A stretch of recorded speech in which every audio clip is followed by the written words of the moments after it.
Modern life స్టైల్కి అలవాటు పడిన నేటి సమాజాన్ని కలవరపెడుతున్న అతిపెద్ద సమస్య ఒబెసిటీ.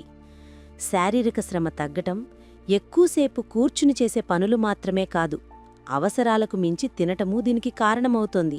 మనం తినే ఆహారం ద్వారా లభించే క్యాలరీల జమా ఖర్చుల మధ్య లెక్క తప్పటం బరువు మీద ప్రభావం చూపిస్తోంది. అందుకే తిండి మీద ప్రాధాన్యం పెరుగుతోంది. ఆహారం పరంగా తగు జాగ్రత్తలు పాటిస్తే ఒబేసిటీని తగ్గించుకోవటం అసాధ్యమేమీ కాదు. కాకపోతే చిత్తశుద్ధితో ప్రయత్నించటమే కీలకం. తిండి తింటే కండ కలగటం నిజమే, కానీ ఎక్కువగా తినటమే సమస్యకు దారితీస్తుంది. ప్రస్తుతం మన లైఫ్ స్టైల్ మారిపోయింది. ముడి ధాన్యాలకు బదులు బాగా పాలిష్ పట్టిన బియ్యం, మైదా పిండి వాడకం పెరిగింది. సమయం దొరకపోవటమో, వర్క్ బిజీ వలనో, కారణమేదైనా బయట తిండి తినటమూ ఎక్కువైంది. ఫోన్లో క్లిక్ చేయగానే మనం కోరుకున్న ఆహారం ఇంట్లో వాలిపోతున్నాయి. నేటికి తిండి అందుబాటులో ఉండి తినటం ఎక్కువైందనటంలో సందేహం లేదు. దీంతో క్యాలరీల ఖర్చు కన్నా ఎక్కువ శాతం బాడీలో చేరుతున్నాయి.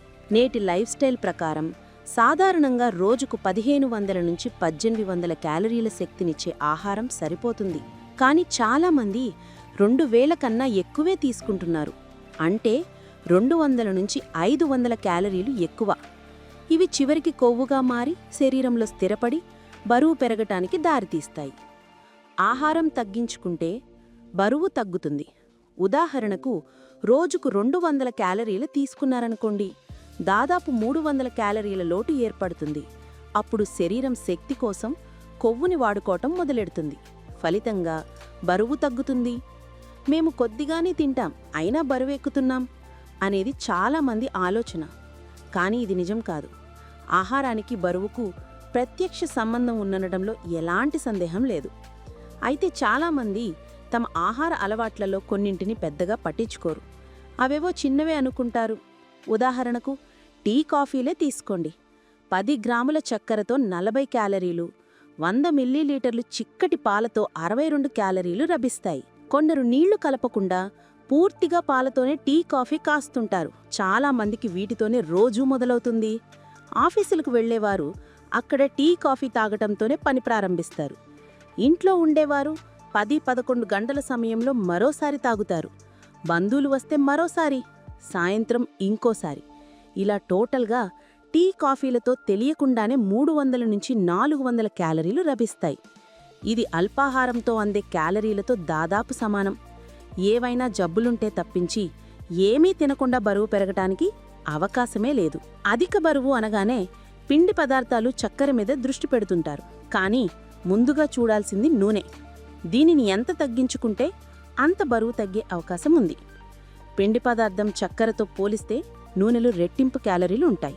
1 చెంచా నూనెతో 50 క్యాలరీలే లభిస్తాయి. మామూలుగా నూనె రోజుకు 25 నుంచి 35 గ్రాములకు దాటద్దు. ఒబెసిటీ ఉన్నవారైతే 10 గ్రాములకే పరిమితం చేసుకోవాలి. రోజంతా 2 చెంచాలకు మించనియ్యొద్దు. తక్కువ తింటే శరీరానికి సరిపోతుందో లేదో సందేహం వద్దు. బ్యాలెన్స్డ్ డైట్తో పోషకాలన్నీ లభించేలా చూసుకుంటే సరిపోతుంది. కొంచెం తిన్నా చాలు అనే ఫీలింగ్ కలుగుతుంది. ఆహారంలో ఏవైనా పోషకాలు లోపిస్తేనే ఏదో ఒకటి తినాలనిపిస్తుంటుంది. కార్బోహైడ్రేట్స్, ప్రోటీన్, ఫ్యాట్స్ వంటి న్యూట్రియంట్స్తో పాటు వైటమిన్స్, మినరల్ సాల్ట్స్ వంటి మైక్రోన్యూట్రియంట్స్ అత్యవసరం. నిజానికి మ్యాక్రోన్యూట్రియంట్స్ సరిగ్గా వంట పట్టాలంటే మైక్రోన్యూట్రియంట్స్ కీలకం. అందువల్ల ఆహారం బ్యాలెన్స్గా ఉండేగా చూసుకోవాలి. బియ్యం, గోధుమ, సజ్జలు, జొన్నలు, రాగులు వంటి తృణ చిరుధాన్యాలు, కంది, పెసర, శనగ, రాజ్మా వంటి పప్పులు, కూరగాయలు, ఆకుకూరలు, నూనె, పాలు, పెరుగు, మజ్జిగ, చక్కెర, బెల్లం, పండ్లు ఆహారంలో ప్రతిరోజు ఉండాలి. పిండి పదార్థాలు, చక్కెర, బెల్లం, నూనెలు శక్తినిస్తే, పప్పులు, పాలు, పెరుగు ప్రోటీన్ అందిస్తాయి. ఇక కూరగాయలు, ఆకుకూరలు, పండ్లు సూక్ష్మ పోషకాలను అందిస్తాయి. వీటితో లభించే ఫైబర్ కడుపు నిండిన భావన కలగజేస్తుంది. ఒబెసిటీ ఉన్నవారు పిండి పదార్థాలు ఒక మాదిరిగా, ప్రోటీన్ ఒక మోస్తరుగా, ఆకుకూరలు, కూరగాయలైతే ఎక్కువగా, పండ్లు కొద్దిగా తీసుకోవచ్చు. నూనె, కొవ్వులు బాగా తగ్గిచ్చేయాలి. చక్కెర మొత్తానికే వాడొద్దు. వీటిని లెక్కల ప్రకారం చూసుకుంటే సెరల్స్ రోజుకు 100 గ్రాములు మించనియొద్దు. పప్పులు 30 గ్రాములు, నూనె 10 గ్రాములు, ఆకుకూరలు, కూరగాయలు 500 గ్రాములు. అంటే ఉదయం 250 గ్రాములు, రాత్రి 250 గ్రాములు తీసుకోవాలి. పండ్లు 100 నుంచి 150 గ్రాములు తీసుకోవాలి. మన సంప్రదాయ ఆహారం చాలా బ్యాలెన్స్డ్గా ఉంటుంది. పురాతన కాలం నుంచి అన్ని పోషకాలు లభించేలా చాలా చక్కగా దీన్ని రూపొందించారు. మన భోజనంలో అన్నం, పప్పు, కాయగూర, ఆకుకూర, సాంబారు లేదా పులుసు, మజ్జిగ లేదా పెరుగు అన్నీ ఉంటాయి. చాలా వరకు తాజా ఆకుకూరలు, కూరగాయలనే వాడుతాం. అది కూరగా వండుకోవటమే ఎక్కువ.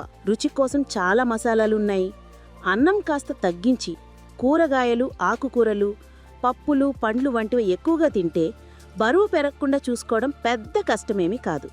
మజ్జిగ, పెరుగులోని మంచి బ్యాక్టీరియా పేగులు ఆరోగ్యంగా ఉండటానికి తోడ్పడతాయి. భోజనమే కాదు, ఉదయం చేసే టిఫిన్స్లో ఇడ్లీ, దోశ కూడా మంచివే. ఇడ్లీ, దోశ వంటి వాటిలో పిండి పదార్థాలతో పాటు ప్రోటీన్ కూడా తగినంత అందుతుంది. ఇడ్లీ అయితే ఆవిరి మీద కుక్ అవుతుంది కాబట్టి అసలు నూనె అనేదే ఉండదు. ఒకేసారి ఎక్కువ కాకుండా రోజంతా డివైడ్ చేసుకుని తినాలి. దీంతో కడుపు ఖాళీగా ఉందనే ఫీలింగ్ రాదు. వారంలో 1 లేదా 2 సార్లు మాంసాహారం తీసుకోవచ్చు. అది రోజుకు 75 గ్రాముల కన్నా మించనీయద్దు అని గుర్తుంచుకోవాలి. వెజిటేరియన్స్ ప్రోటీన్ కోసం తక్కువ కొవ్వుగల పన్నీరు అందుబాటులో ఉంది. ఇప్పుడు సోయా టోఫు వంటివి కూడా దొరుకుతున్నాయి. ముఖ్యంగా మనం ఏం తింటున్నాం, ఎంత తింటున్నాం అని చూసుకోవాలి. తిన్న తర్వాత బరువు పెరుగుతున్నామని బాధపడితే లాభముండదు.